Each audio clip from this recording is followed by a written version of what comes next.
Hello friends, in today's episode, we will talk about the Orion Project, the Alpha Centauri destination. The idea behind the Orion Project was quite simple, at least conceptually: use atomic bombs to create thrust that could lift the ship into space. As part of the project, General Atomics decided to develop the concept proposed in a 1955 article by Stanislav Ulam and Cornelius Everett. They were the ones who first proposed Orion's idea. Their concept was as follows. The explosions of hydrogen bombs removed from the ship caused the disks removed after the bombs to evaporate.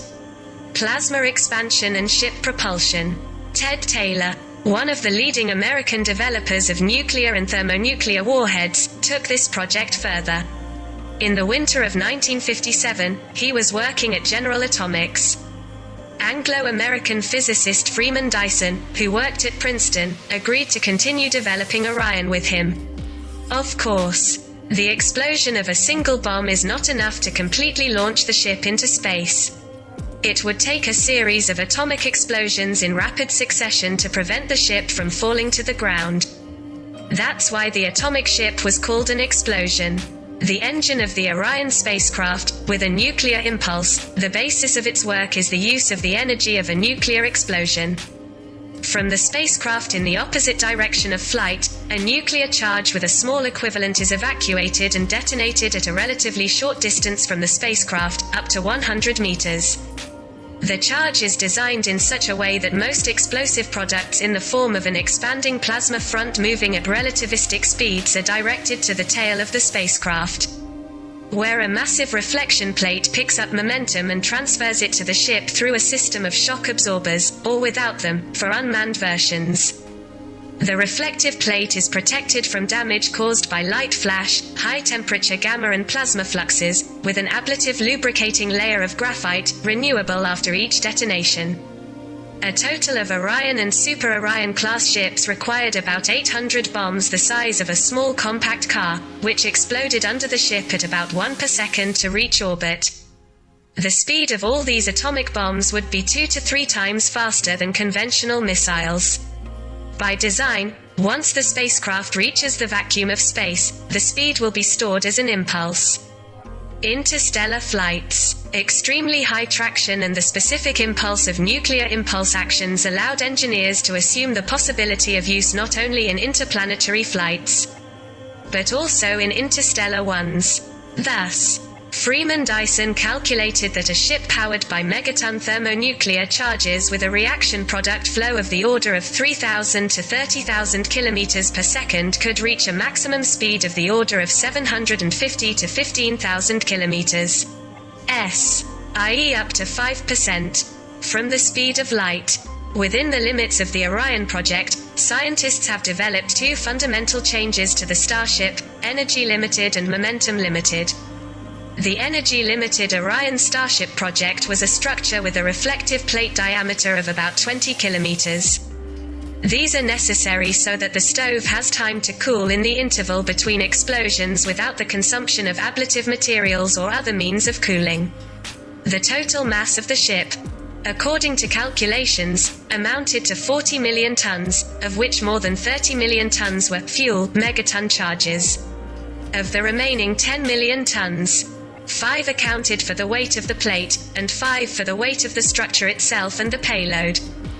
By exploding the stern at a megaton charge every 100 s, such a long period of time is calculated so that the plate has time to cool due to radiation. The ship could accelerate to 0.33% of the speed of light, 1,000 km per second, in about 100 years. The flight to Alpha Centauri, which was supposed to be the goal of the project, would have taken about 1,300 years. The huge capacity of the ship made it possible to build a true generation ship on its base, capable of supporting the human population that reproduces in an artificial environment throughout the flight. The momentum-limited Orion Starship project stood out on a more modest scale.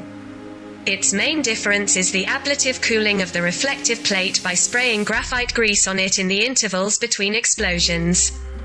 Although this significantly reduced the payload, Due to the need to consume thousands of tons of graphite, the ship was much more compact and faster. Obvious problems with the Orion project. As you know, in the 1960s, the authorities did not exempt any expenses in the technological race between the United States and the USSR. However, the money failed to solve an important problem: radiation. Processing radioactive precipitation from a single nuclear bomb is a very difficult engineering task. When it comes to eliminating the consequences of the explosion of hundreds of such bombs at an altitude of tens of kilometers, the task can be considered impossible. Another serious problem was the inability of the crew to work on board the Starship. During the operation, he will be exposed to radiation of up to 700 radians each time a bomb explodes under Orion. For comparison, acute radiation sickness develops as a result of relatively uniform irradiation at a dose greater than 1 gray, 100 radians, over a short period of time. Doses up to 1 gray, 100 radians, cause relatively slight changes that can be considered a pre-disease state. Doses above 1 gray cause forms of bone or intestinal marrow of acute radiation of varying severity, which depend mainly on damage to the hematopoietic organs. Doses of single exposure above 10 grays are considered absolutely lethal. Under such conditions, astronauts could not even live before entering orbit. Of course, the Orion Project team hopes that somewhere in the future a clean, atomic bomb can be created that does not irradiate everything in its path. As you know, hopes were not justified. Remember that in 1963 the USSR and the United States signed the Nuclear Test Ban Treaty between the two countries. In fact, this has led to the cessation of research in the field of ground-powered nuclear engines. Project tests. It should be noted that the Orion project was not just on paper. Despite the fact that the project was not implemented, the scientists performed not only calculations, but also large-scale tests. These were flight tests of models powered by chemical explosives. The models were called put-put or hot rod. Several models were destroyed, but a 100-meter flight in November 1959 was not yet considered successful. Tests have shown that impulse flight is a real prospect. The test model landed intact with the parachute and is now in the collection of the Smithsonian National Museum of Air and Space. Could the Orion project ever return? Today, the possibility of seeing Saturn's rings live or even stepping on Pluto supports the Orion project in the imagination of many scientists and engineers.